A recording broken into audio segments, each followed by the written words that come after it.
lecture. Okay, so let's start. So I want this session to be as interactive as possible. So kindly type your answer in the chat box. So for the first question, which of the following refers to the assignment of numbers to human traits or characteristics? Is it A, test, B, measurement, C, assessment, or D, evaluation?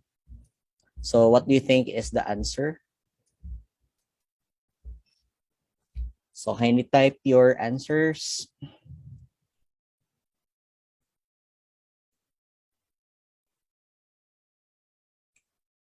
Okay, so checking on the chat box. Okay, so I think majority answered B, no? Measurement. So a few people answered C. Sige, so let's discuss.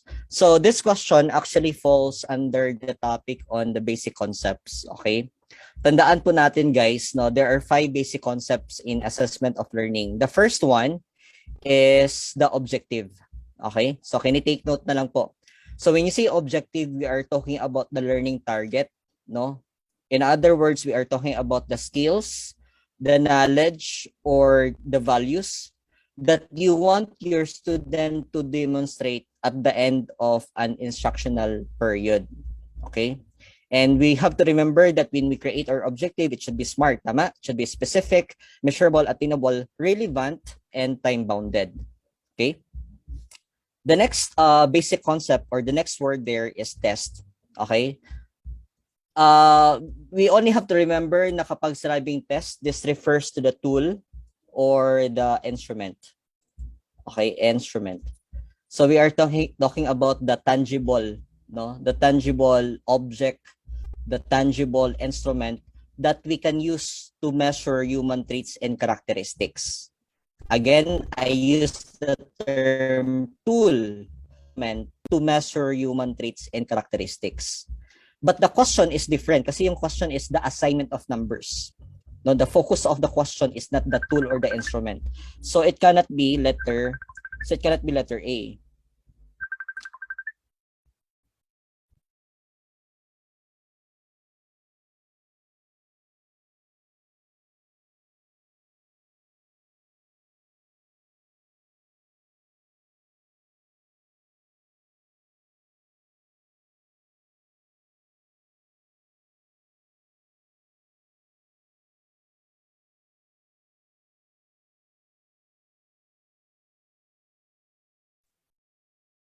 Okay, sorry for that interruption. Somebody is calling sa messenger. Okay. So again, that's the test. No, the second basic concept is what you call as measurement. So basically, no, measurement from the word measure, it's the assignment of numbers. Okay. So the keyword here is the assignment of numbers.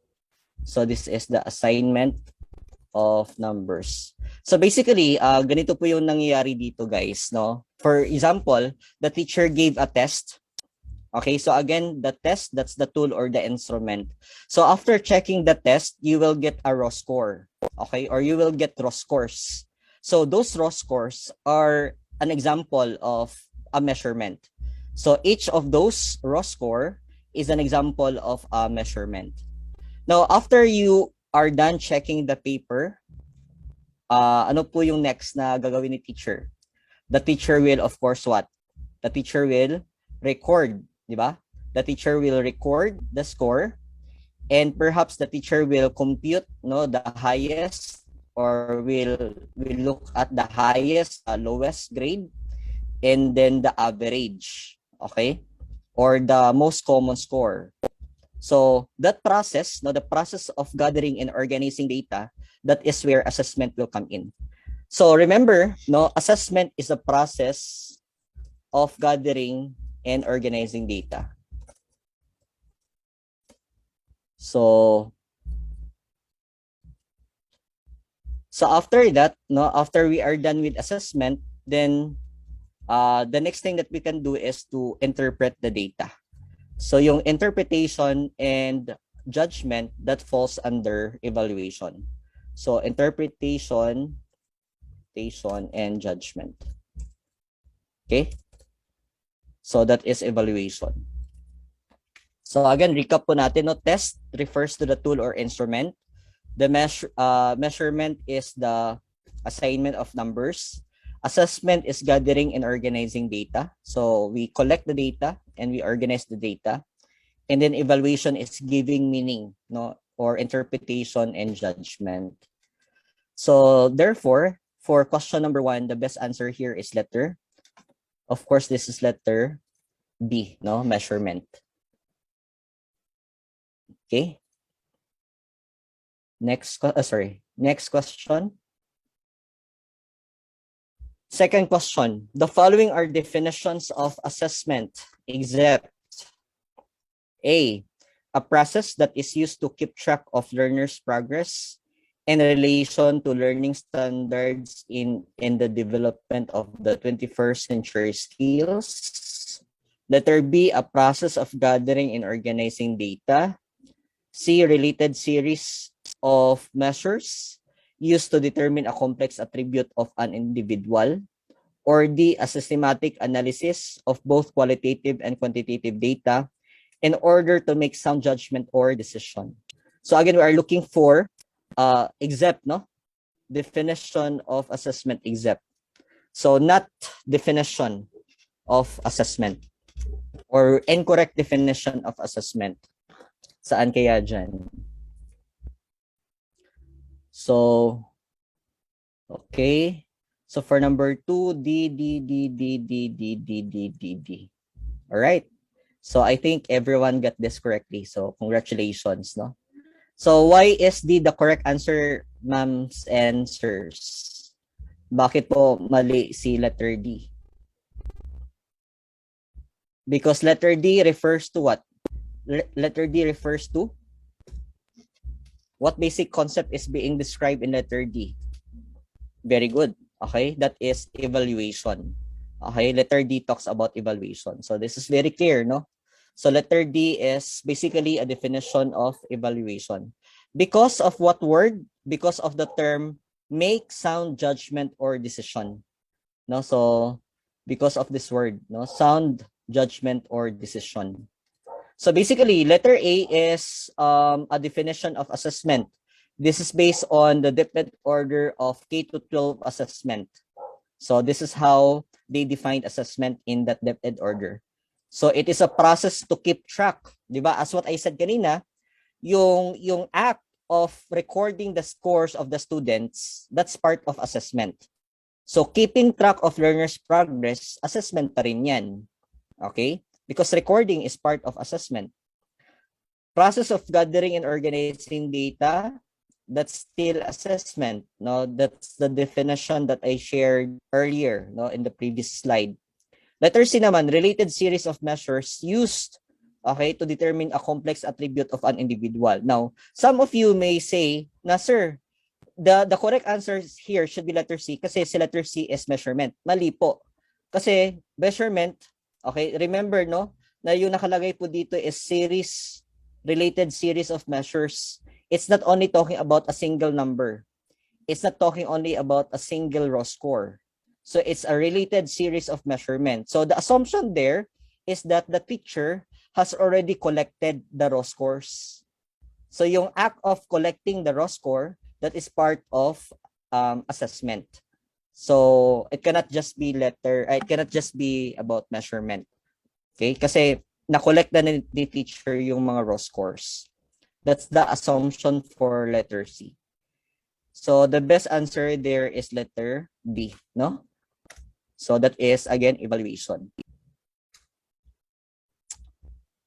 So I'm happy that you are participating, no? Trivia lang, guys. Si Ma'am Avelina, yung nag-top 10 po last March 2022 na board examination, she actually just attended our final coaching. No, and during our final coaching, napaka-participative din ni Ma'am. Si Sir Kim Ravida, yung top 1 naman, he has been our student since 2020. No, so ang tagal niya pong nag-prepare for the board exam. And consistent po yung kanyang performance. So I can see, no, that maybe, no, some of you will top the board examination. So taasan po natin yung goal natin, not just pass, no, but top the board exam. That should be our goal. Sige, number 3. Which is the first step in planning for a periodical test? Okay? You have to be very careful, ha? First step po. First step. Is it A, make a table of specification? B, go back to the instructional objectives? C, determine the group for whom the test is intended? D, select the type of test items to use? What do you think is the best answer? Sorry. I am supposed to click the video. But looking on the answer, okay, some of you answered A and some of you answered B. So parang hati yung students, okay? Now, the table of specification, ano po ba yung parts, guys, no? Ano po ba yung components ng TOS? Sige nga. What can you see on the first column sa table of specification? Diba, if we will create, there are two types of TOS, yung one-way at saka yung two-way. Yung sa two-way TOS, andun yung yung levels of cognitive outcome, no? Yung depende. Usually yung KKASI, no, the knowledge, comprehension, application, analysis, synthesis, and evaluation. Okay? But on the first column, you will actually find there the different what? What's the first column of TOS nga? Yes, the MELCs covered or the competency. Okay? So please answer my question. Can you create the TOS without the objectives? Can you create a specific without going back to the objective? Yes or no? Okay. Basically, hindi. Di ba? You cannot create the TOS without going back to the objective kasi part of the table of specification is the list of objectives that you have covered, right? So, therefore, the first thing that you have to do is to go back to the objectives. Because again, you cannot make the TOS without going back to the objectives. That's the first thing that you have to do. Okay? And you have to take note of this one, no? In whatever assessment that we create, yan po yung rule of thumb. May it be a periodical test, diagnostic test, remedial test, summative test, performance test. Okay? Whatever test that we create, we have to go back to the objective.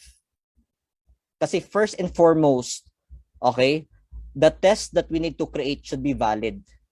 And it will only be valid kapag we consider the learning objectives. So if we create a test na hindi po siya nakabase on the learning objectives, then most likely those tests ay valid. Okay? So that's the thing that we have to do. So careful po ha. It's not the TOS, but it's the learning objectives. So can you take note of that? Next question, number 4. What form of assessment is used to monitor students' progress and improve instruction? Okay. Is it A, assessment as learning, B, assessment of learning, C, assessment for learning, or D, assessment for and as learning? Okay. Can you type your answers?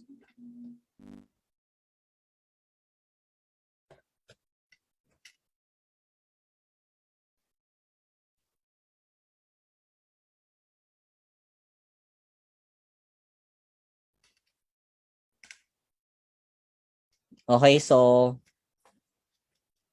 feel free to put your answers, ma'ams and sirs. It's okay to commit mistake in the review rather than in the board exam, no? Okay? Okay, so I can see common answer here for number 4 is B. All right? Okay, some answered C. Sige, so let's differentiate muna, no? Let's go back to the definitions of the terms. When you say assessment as learning, we are talking about self-assessment. Okay, kini-take note na lang po, no? So, assessment as learning is self-assessment.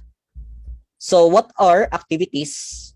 What are example of activities that we give, no? That is or that are aligned to assessment as learning. Ano po yung mga examples niyan?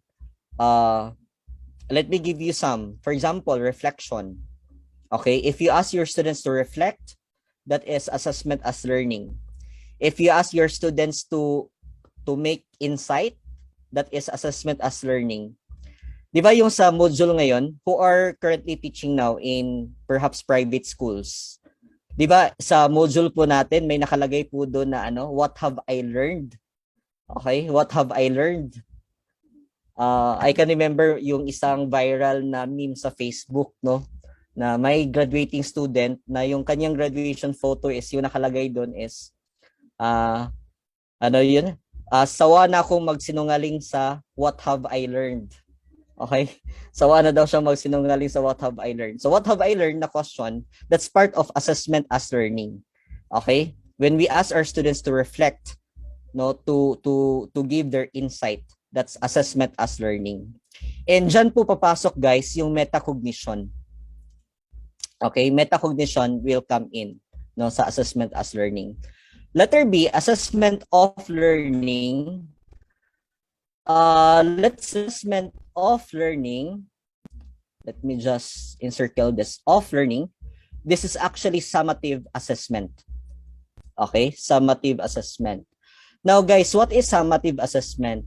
Summative assessment is normally given at the end of an instructional unit. Okay? For example, periodical test.